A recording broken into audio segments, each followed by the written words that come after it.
Welcome back to the Unnamed Project. Today, I'm taking care of this ticking noise.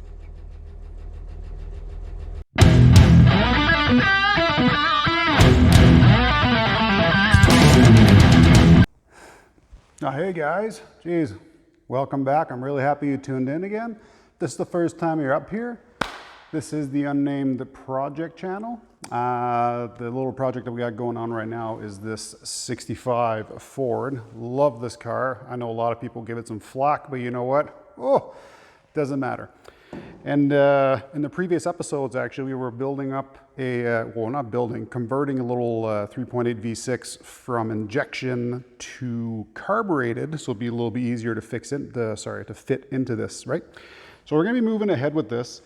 And what I plan to start by doing is simply to remove all the drivetrain or the engine transmission that's in this thing, right? So to avoid having to cut down the drive shaft and make it super complicated, what I want to do is to remove the drive shaft, remove transmission, engine, all that stuff. I'm planning on putting a T5 transmission into here. I always like stick cars and it's just a little bit better, right? So what I want to do is put the transmission in an appropriate place where I can use the drive shaft without cutting it. So I'm going to put the front part of the the yoke that I need for my transmission onto the drive shaft that I already have and simply back up the transmission to that point. And then afterwards deal with fitting the engine wherever it's going to end up landing. So in my opinion, it's going to be a little bit cheaper doing it that way than going through cutting drive shafts and all that. I'm pretty sure a couple of you guys have already looked into doing drive shafts. It's pretty expensive. I've done a few myself. I've had some people do them and I had to pay for them. Quite expensive. So yeah, we're going to set you up here at a nice angle. We're just going to, like I said, simply rip out the engine and transmission. This is going to be fun.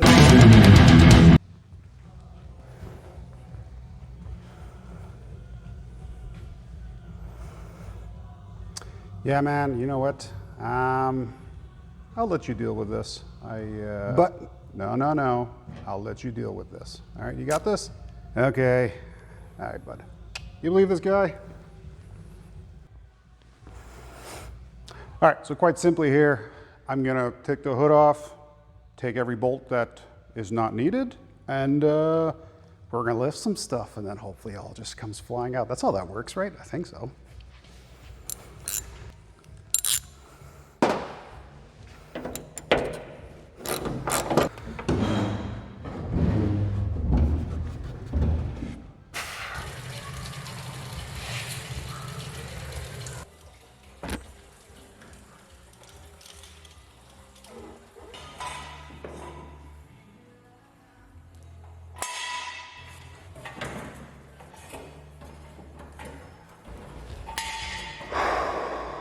Okay, so couldn't film everything, just the nature of how stuff is underneath, but basically what I did, took out the radiator, took out all the other little hoses and whatnot, the electrical wiring. Lucky for me back in those days, 12 volts basically, and the whole thing comes out, right? Transmission should come out with it, but I'm probably gonna spill a little bit of fluid because the drive shaft is still in there right now. Big deal? Not really. And yeah, let's check it out. There's definitely gonna be a surprise that I didn't see, but hey, I can't wait to find out.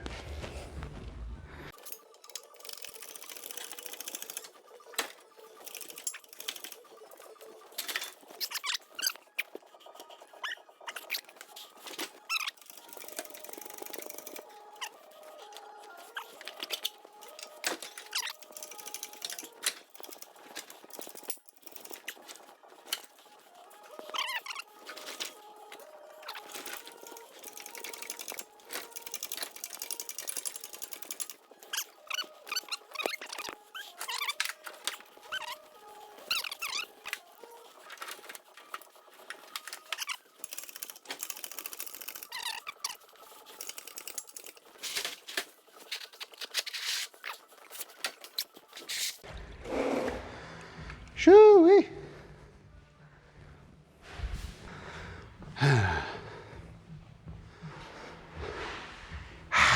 All All right, well, clean up dial this guy. We'll see you in a minute. All right, so I went through quite a bit of absorball there. But anyways, that's out of the way now. So now I started looking a little bit at our V6 here, and it's probably going to be an issue, but I never realized until now that this car requires a front sump pan because of the way everything is kind of lined up in there. It's really weird. This is a rear sump pan. So yeah, tell you what I'll do. I'm gonna mock up the engine, so I'll grab it, I'll put it in the hole, I'll see how far back I can go with it and how, you know, high or low I can get it, and then we'll kind of take it from there. But I have an idea that, more of a sneaking suspicion that I'll probably have to modify the oil pan, which blows, because this one's aluminum. But yeah, no, I got this thing hooked up. There's something different about it though, I can't quite, I think somebody's playing a trick on me.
So at this point, I've decided two things. One, I'm not a ninja, because I'm telling you, getting in and out of this thing, it ain't for me, okay? It really ain't for me. And two, I'm gonna do what I should have done in the first place, which is what I always do usually, but I'm just trying to do it properly, you know what I mean, to look good. So, new plan, because, you know, you always want to have two koas. New plan is I'm gonna strip everything off the engine that's in the way. So that's the oil pan, the starter setup I got. You know what, we're gonna take the manifolds off because they're definitely gonna be in the way.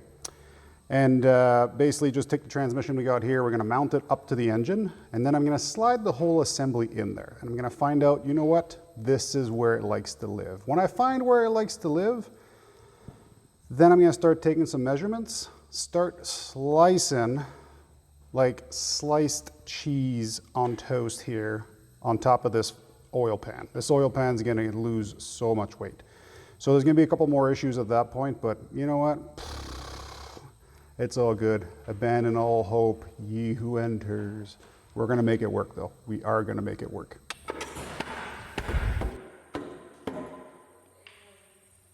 What happened to that 460 that's sitting? Yes, man. It's what? Yes, man. Oh, it's screwed out? Yep.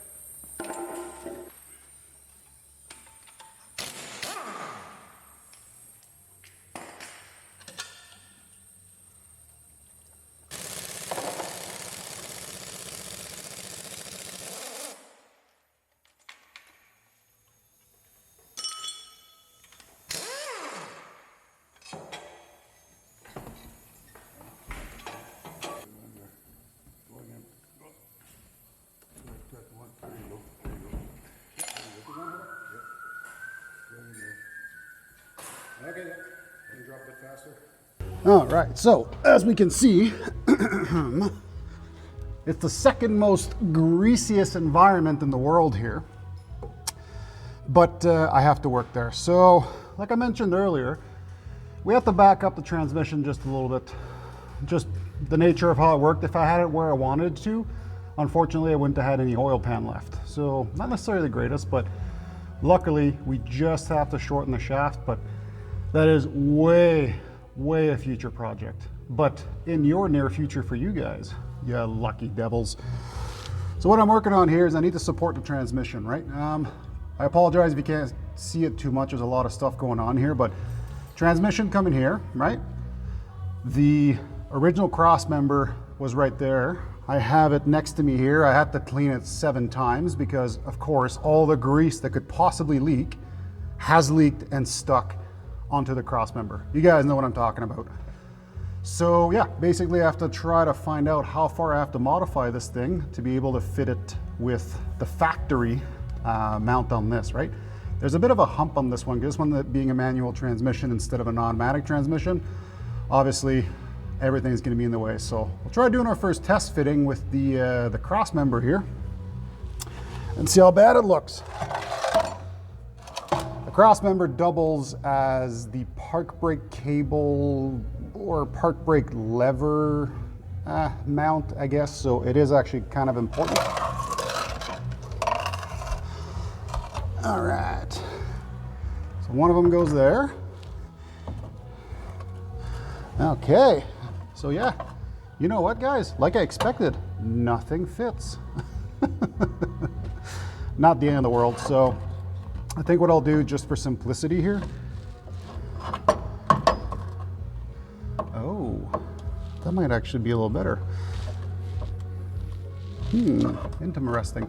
Yeah, so I think for simplicity's sake, all I'll do is I'll back up the entire cross member and I'll try to find a little bit of slack if I can in the park brake cable. And then we're simply just gonna put a couple of extension, if you will, like pieces on the bolts there, the bolt mounts.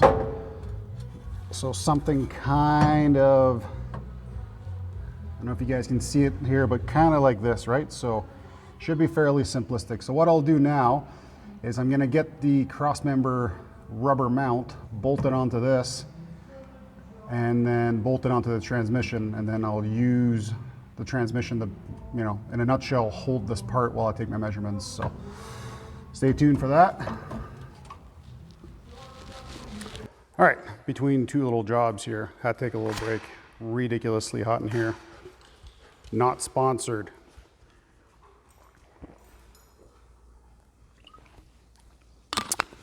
So, I'd like to know something. You guys have watched it thus far and all that. I'm at the point where I'm not sure what you guys like to see the most. So, I skip on a lot of the details because the details sometimes get too boring, right? So I try to get the work done, physically done. And so far I haven't had any comments saying like, oh, this is terrible or whatever and all this stuff. Those comments help me terribly. So, terribly, is that good? In my case, it's good anyways. So I'm gonna ask you guys what you wanna see. Do you wanna see more details? Do you wanna see less details than what I'm doing right now? For example, when I get into the wiring a little bit later on in this video here, I don't plan on filming all of it just because sometimes it gets a little, what is he doing? What am I watching? This is boring, right? So I try to keep you guys as entertained as possible, but yeah, take 2 minutes, just write me a little comment, say, maybe I'd like to see a bit more of this.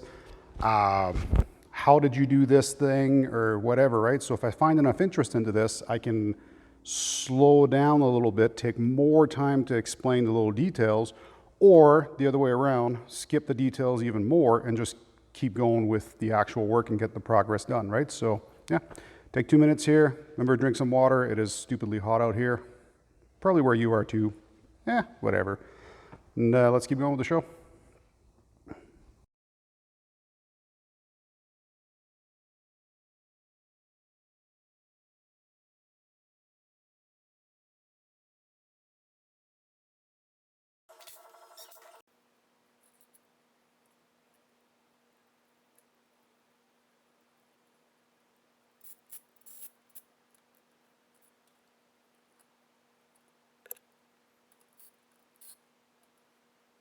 All right, guys, so we managed to back it up a couple inches here. It's about as far as I want to go because I'm going to start running into issues with the valve cover and the heater core box over there. So that's good for now, honestly, and it's lining up with a few other things, which kind of helps.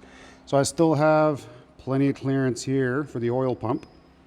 And then, luckily, the frame or the cross member already has provisions. I don't know if you can see them down here. See these holes? There's a few down the bottom as well, and then what's going to happen is I'm going to use this to mount the engine. And the factory engine mounts, can't get you a good angle on it too much, but One of them bolts up to this cast iron tab, and the other one is underneath here somewhere. And essentially what I'm trying to say is that the factory mounts line up with the cross members. That's really good. Next thing I'm going to do here is go down there and try to measure the clearance that I have to know how far I have to cut the oil pan. Lucky for me, the oil pan on this motor used to bolt up directly to the front of the bell housing, so I can just measure from there to those steering arms. Last thing I got to do is just make sure that if I turn one way or the other, that I still have all correct, or that I just check the clearance with full lock to lock basically. So yeah, I'll get that going and then we'll pull this puppy out most likely. Okay, so here's the plan here. I was kind of looking around a little bit there off camera to see what I can do to try to mount this engine in there, right? So obviously I got to try to work with what I have and what is in the truck, or correction, the car. So what I have is the original mounts that used to be bolted up to the engine. So these are where the normal rubber mounts would have bolted through and then would have bolted into the frame of the car. What I'm planning to do here is I have the original mounts. We're going to take one of these pipes here, right? So I've cleaned them all up. In a nutshell, we're going to weld these on here. The center of them is going to have one of these rubberized bushings, right? And then the receiving portion of that on the car is just going to have two ears that come on both sides. And then we're going to put a bolt through the whole thing when everything's said and done, and then we'll be good to go. So we'll weld this up quickly, we'll put it back onto the car, and then we'll be able to start working on our receiver side.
Well, we got it all traced out and everything. It's time to now expertly cut this part off.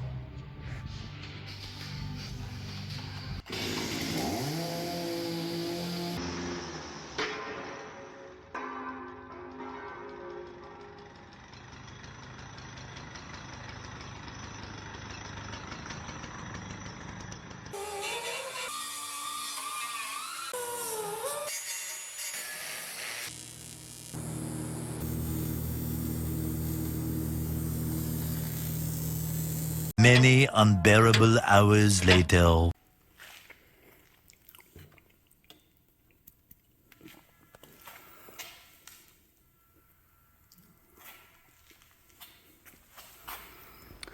Another day, another problem. Not really a problem, it's all stuff that I was fully expecting. So I put in a few shots there of the oil pan, so now I've done my leak test on it, everything is good to go. And now the next thing I have to do is that because I modified the oil pan so much, the oil pickup doesn't fit under there anymore. So not really a problem. I had anticipated that already off the bat. So I made sure before I started all this that I had enough room on the side of all the rotating assembly to pass the pickup. So the next little bit I'm going to do here is modify the pickup tube so that it comes basically along the side of the crank, and then right at the last second has a 90-degree that goes down to the bottom of the oil pan. Not really too hard. I'm just gonna, bend it back straight. Then I'm gonna cut off the screen on the end and just make a little extension in the form of a 90-degree on top of it. So nothing too extreme, so shouldn't be too long. We'll get her done.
All right, so I went ahead and put the car on the lift here, so it'll be a little bit easier, but I have to sort out some sort of a little fuel supply for this, right? So the factory line goes right here. It went on the inside of the frame rail, and there's actually a gap behind here, so I'm not gonna hit the actual frame itself. So what I'm planning on doing, simply taking these little hose clamps, and I drill the hole in the center. I don't know if you guys can kind of see it there.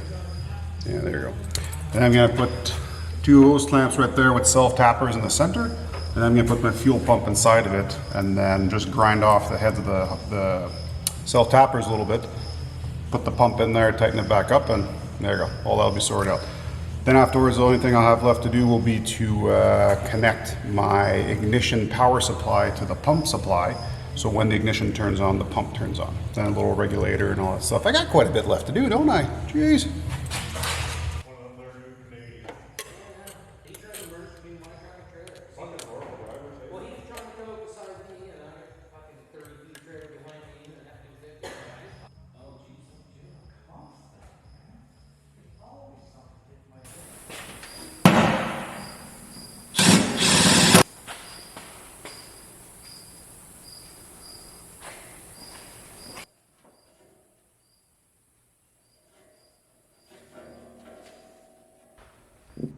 Well,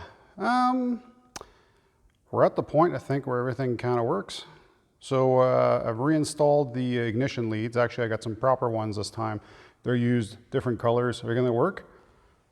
Let's find out. I had to play musical fuel pump for a sec. The other one I had just a touch too much pressure for the regulator that we installed there. I'll show you a couple shots there while I'm talking, but yeah, no, I want to hear if this thing starts, like from the inside. So let's find out.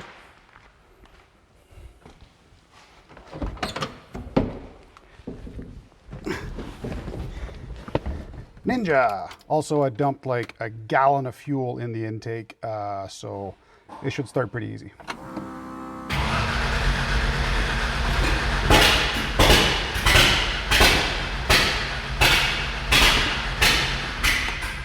Huh? Is it on fire right now? No. Okay.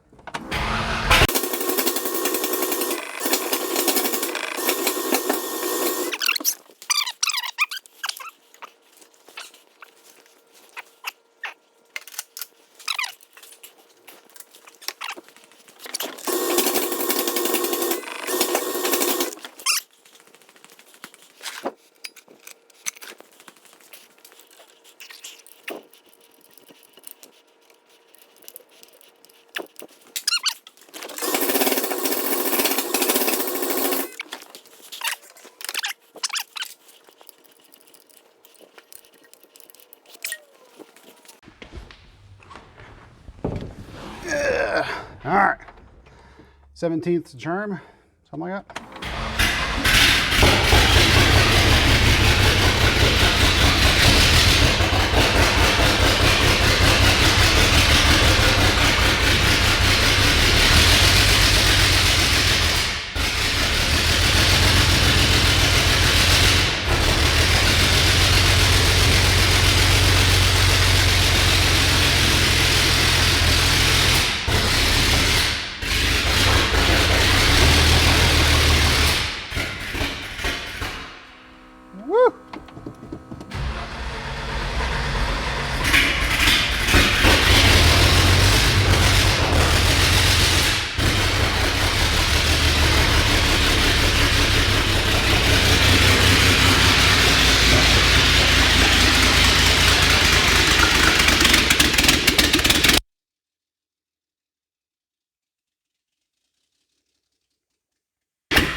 Holy.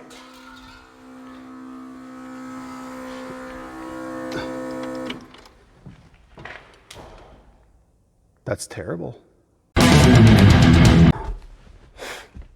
All right, my dudes. Well, it's to the point where it started, so I'm pretty happy with that. I cut out a lot of me messing around with especially like wires and trying to get the whole pump sorted out and all that. I feel like it's not necessarily something that I should put on here because this video is already pretty long, but this was the step that was not the longest, but I mean, like, it was pretty important just to get it to start in the vehicle, right? Next thing we got to do here is sort out that amazingly disgusting sounding exhaust. There's no manifolds on there right now. Pretty sure you saw that already, so we'll sort out the manifolds on the next one. This one here already starts on the key, so that's pretty good. Floor, clutch, drive shaft. Yeah. Your man Porter here. Little reminder to comment, like, share, subscribe. All that good stuff helps me so much. You have no idea. And yeah, I hope to see you next time.